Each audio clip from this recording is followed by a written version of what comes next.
የሙናና የሰይፉ ፍቅር እስከምን ድረስ? በአንዲት ሰላምና መረጋጋት በሰፈነባት የገጠር ከተማ ውስጥ ሙናና ባለቤቷ ሰይፉ የፍቅር ተምሳሌት ነበሩ። የሁለቱ መተዋወቅና መዋደድ የአካባቢውን ሰው ሁሉ የኔም የወደፊት ፍቅር እንደነሱ በሆነ ብሎ የሚመኘው ድንቅ የፍቅር ምዕራፍ ነበር። ሰይፉ ለሙና የነበረው ፍቅር ልክ አልነበረውም። ሁሌም በየቀኑ ሲመለከታት አንቺ የቤቴ ምሰሶ ብርሃን ነሽ እያለ በማድነቅ ውስጧን በደስታ ይሞላው ነበር። በሚያምር ለዛዋና ጥርሷ ፈገግ እያለች በስስት ትመለከተው ነበር። አብረው ያሳለፏቸው የፍቅርና የትዳር ዓመታት በአንድ ጠባብ የሳይክል መንገድ ላይ እጅ ለእጅ ተያይዘው በደስታ እየተጓዙ አጭርና ጣፋጭ ቅጽበት ይመስላቸው ነበር። ቤታቸው ሁልጊዜ በሳቅና በጨዋታ የታጀበ ነበር። 3 ልጆቻቸው ሲወለዱ ፍቅራቸው ተጠነከረ ቀጠለ። ሰይፉ ከስራ ሲመለስ የመልካም ባለቤቱና የልጆቹን ድምጽ ከሩቅ ሲሰማ በስራ ዝሎ የነበረው ሰውነቱ በሐሴት ይሞላል።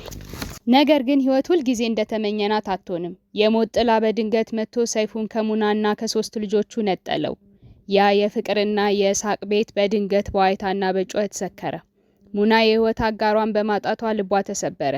ሰማይ የተደፋባት ያህል ተሰማት። ሆኖም ይህንን የመሪር ሐዘን ድባብ አሽቀንጥራ በመጣል የባለቤቷን አደራ ለመወጣት ወሰነች። የከበቧት 3 ልጆቿን በተስፋ ለማሳደግ ቆረጠች። ገና ሳይነጋ ጭስ በታፈነ ማድ ቤት ውስጥ የሰይፉን ትዝታ እያስታወሰች ያቦካችው ሊጥ በምጣድ ላይ ታሰፋለች። ልጆቿ ነገ ታላቅ ሰው እንደሚሆኑ በልቧ ታምን ነበረ።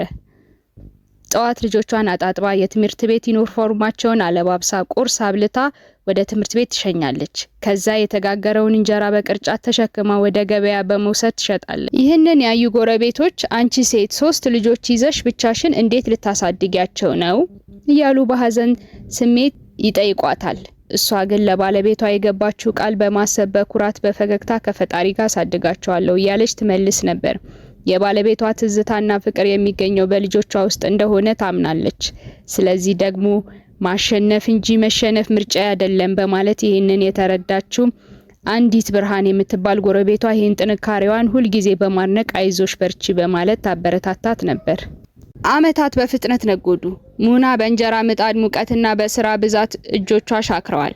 በስራ ብዛት ፊቷ በእሳት የተቃጠለ ደረቆት መስሏል። ነገር ግን ያ ድካም ከንቱ አልቀረም። ልጆቿ አስቴር፣ ሰለሞንና ሰብለ የእናታቸውን ተጋድሎ በውስጧ የነበረውን ያንን የማይበገር ጥንካሬ ያዩ ነው ያደጉት።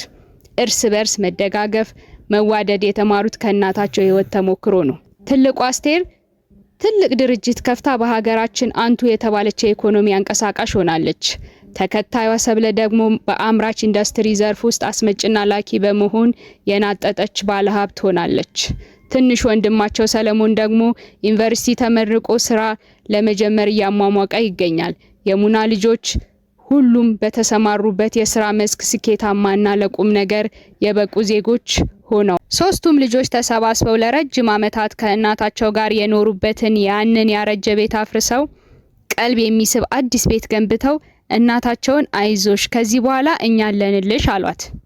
አንድ ቀን ምሽት 3ቱም ልጆች እናታቸው ቤት ተሰባስበው በትልቅ ማዕዱ ዙሪያ ተቀምጠው ራት እየበሉ ሳለ አስቴር የእናቷን የሻከረ እጆች በፍቅር ይዛ ወደ አይኖቻቸው እያየች እንዲህ አለች። እናት ዓለም አንቺ ለኛ አባትም እናትም ሆነሽናል። ያኔ አባታችን ሲሞት መድረሻ የሌለን ሲመስለን በጨነቀን ጊዜ አንቺ ግን ሐዘንሽን ዋጥ አድርገሽ የባለቤትሽን ፍቅር በውስጥሽ ይዘሽ የብርሃን መንገድ አሳየሽን። አሁን ያንቺ የማረፍ ተራ ነው አለች። ሙና ወደ ልጆቿ በትኩረት ተመለከተች። በአይኖቿ ውስጥ የደስታ እንባ እያፈሰሰች እጆቿንና አንገቶቿን ወደ ሰማይ ቀና በማድረግ ፈጣሪዋን አመሰገነች።